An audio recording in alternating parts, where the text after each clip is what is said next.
Hello friend, मी सिद्धेश दळवी स्वागत करतो तुमच्या यूट्यूब चॅनलमध्ये ज्याचं नाव आहे डिवाइन क्लासेस.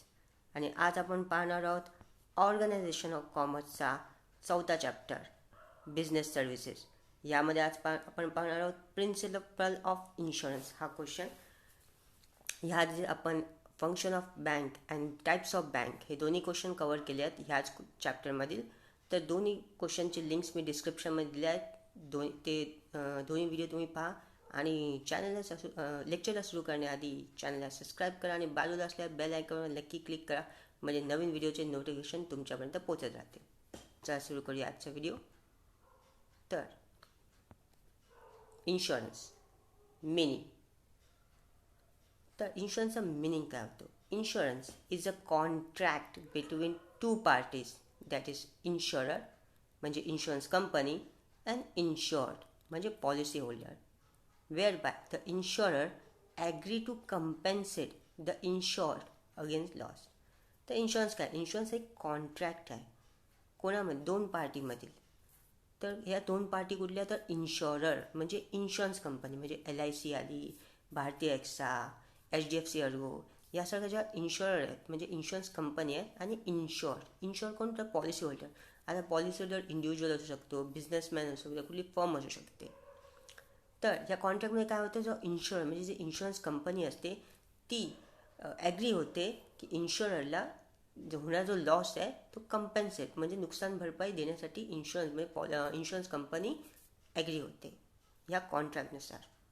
तर ह्या ज्या इन्शुरन्स आहेत ते काही प्रिन्सिपल आहेत, काही तत्व आहेत. हा क्वेश्चन फेब 2019मध्येही विचारण्यात आला होता. ते 7 प्रिन्सिपल आहेत इन्शुरन्सचे, ते आपण बघणार आहोत. त्यामध्ये सर्वात पहिला प्रिन्सिपल आहे ॲटमोस्ट गुड फेथ.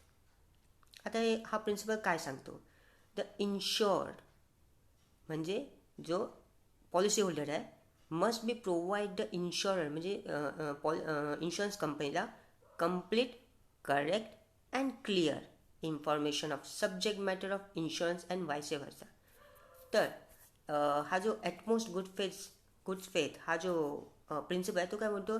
जो काही पॉलिसी होल्डर आहे त्याने ज्या कंपनीबरोबर जी इन्शुरन्स कंपनीबरोबर जो कॉन्ट्रॅक्ट करणार आहे त्या इन्शुरन्स कंपनीला कम्प्लीट, करेक्ट आणि क्लिअर इन्फॉर्मेशन दिली पाहिजे.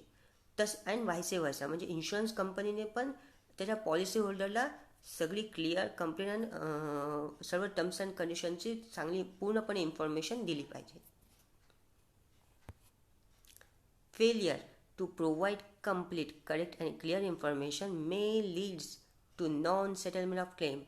जर नंतर कधी आढळून आलं की काही इन्फॉर्मेशन चुकीची प्रोव्हाइड करण्यात आली होती किंवा देण्यात आली नव्हती, तर अशा वेळी तुमचा जो क्लेम आहे तो क्लिअर केला नाही जाऊ शकत किंवा सेटल नाही केला जात.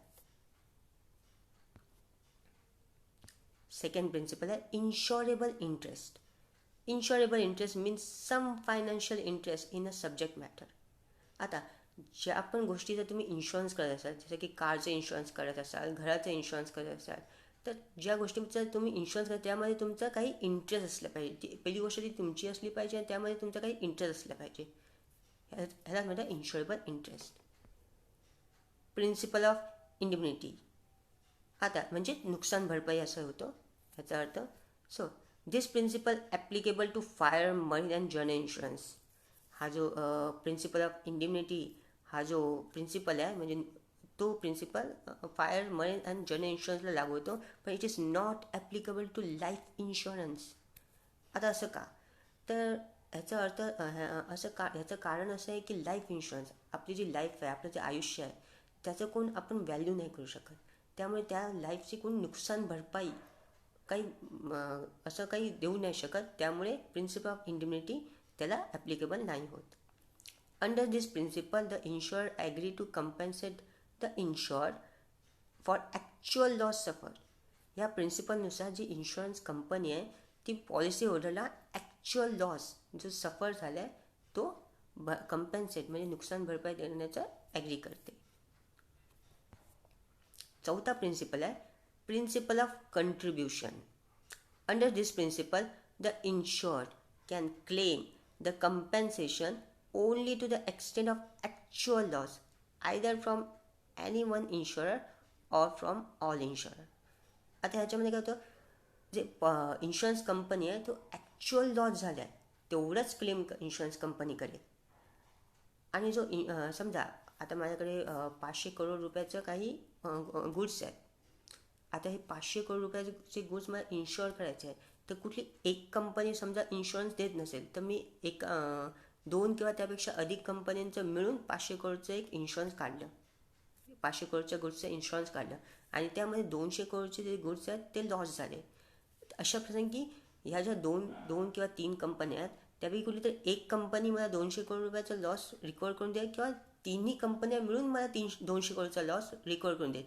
पण ॲक्च्युअल जो लॉस झाला तेवढाच रिकवर करून देईल कुठली एक इन्शुरन्स कंपनी किंवा सगळ्या इन्शुरन्स कंपन्या मिळून. 5वा प्रिन्सिपल आहे प्रिन्सिपल ऑफ सबरोगेशन. आता हा प्रिन्सिपल काय म्हणतो, as per this principle after the insurance is compensated for the loss due to damage of property insured, then the right of ownership of such property passes on to the insurer. एकदा काय insurance कंपनीने तुम्हाला compensation जे नुकसान भरपाई मिळवून दिली, त्यानंतर जी काही डॅमेज प्रॉपर्टी आहे त्या प्रॉपर्टीचा पूर्ण हक्क इन्शुरन्स कंपनीकडे जातो, पॉलिसी होल्डरकडे नाही राहत. आता उदाहरणार्थ बघायला झालं तर समजा तुमचं कार इन्शुरन्स तुम्ही केलं आहे आणि तुमच्या कारचं समजा ॲक्सिडेंट झालं, तर ॲक्सिडेंट झाल्यानंतर ती कार ते कारचं पूर्ण इन्शुरन्स जे काही नुकसान झालं होतं, भरपूर मोठं नुकसान झालं होतं, ते सर्व इन्शुरन्स कंपनीने भरून दिलं.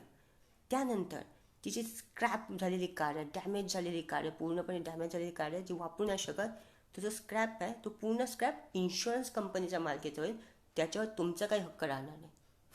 ह्याचप्रमाणे अजून एक उदाहरण बघता, समजा तुमच्याकडे तुम्ही एका डायमंडचं इन्शुरन्स केलं होतं आणि ते डायमंड लॉस झालं किंवा चोरी झालं.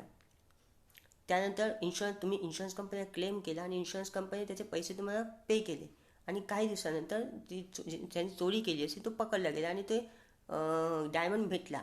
अशा वेळी तुम्ही त्या डायमंडवरती क्लेम नाही करू शकत. तो डायमंडचा क्लेम आता पूर्ण ओनरशिप राईट इन्शुरन्स कंपनीकडे जाईल. 6वा पॉईंट आहे principle of mitigation of loss. तर हा प्रिन्सिपल काय बोलतो, under the principle it is the duty of the insured to take all possible steps to minimize the loss to the insured property on the happening of uncertain event.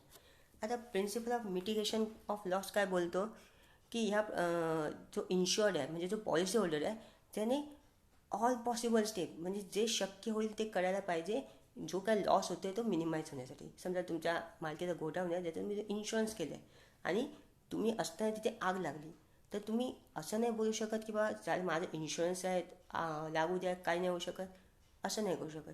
तुम्हाला fire ब्रिगेडला call करायचा आहे, तुम्हाला जे possible steps होईल ते possible steps घेऊन ती आग आटोक्यात आणण्याचा प्रयत्न करायचा आहे. त्यानंतर जरी नुकसान झालं तर इन्शुरन्स कंपनी तुम्हाला पूर्णपणे भरून देईल.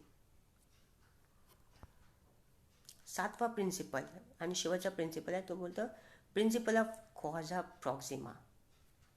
हा प्रिन्सिपल काय बोलतो, nearest cause of loss is to be finding out to pay the compensation. आता समजा शॉर्ट सर्किटमध्ये आग लागली तर जेव्हा ते इन्शुरन्स कंपनीचे इन्व्हेस्टिगेशनवाले येतात ते फाइंड आउट करतात की नियरेस्ट कॉज काय आहे, आगीमुळे नुकसान झालं आहे की काय अन्य काही कारण होतं, हे सर्व ते लोक फाइंड आउट करतात. आणि जो नियरेस्ट कॉज असेल तोच त्या नियरेस्ट कॉजने जो लॉस झाला त्याच लॉसचे पैसे तुम्हाला ॲज अ कंपेन्सेट करून मिळतात जर तो प्रकार तुमच्या इन्शुरन्समध्ये इन्क्लुडेड असेल तर. If the proximate cause is one which is not insured then insurance company is not bounded to pay the loss to the insured. आता समजा तुमच्याकडे गोडाऊन आहे त्यामध्ये चोरी झाली आणि त्याच दिवशी आगही लागली. इन्शुरन्स कंपनीचे जे सर्वेयर होते ते आले, त्यांनी एक्झॅक्ट नियरेस्ट कॉज शोधला की बाई फायरमुळे आग लागली आणि त्याच वेळी तुमच्याकडे काही माल चोरीला पण गेला आहे, पण तुमच्याकडे फायर इन्शुरन्स आहे, तर जेवढं फायरमुळे जी नुकसान झालं तेवढीच नुकसान भरपाई तुम्हाला दिली जाईल. थेफ्टमुळे जे नुकसान झालं आहे, जे चोरीमुळे जे नुकसान झाले ते तुमच्या पॉलिसीमध्ये कवर होत नसल्यामुळे त्याचं नुकसान भरपाई तुम्हाला मिळणार नाही. तर अशा पद्धतीने हा क्वेश्चन इथे संपले आहे. Thanks for watching. जर व्हिडिओ आवडला असेल तर लाईक करा, काही सजेशन असेल तर कमेंट करा आणि जास्तीत जास्त मुलांपर्यंत हा व्हिडिओ शेअर करा. तोपर्यंत नवीन व्हिडिओपर्यंत शिकत राहा, अभ्यास करत राहा.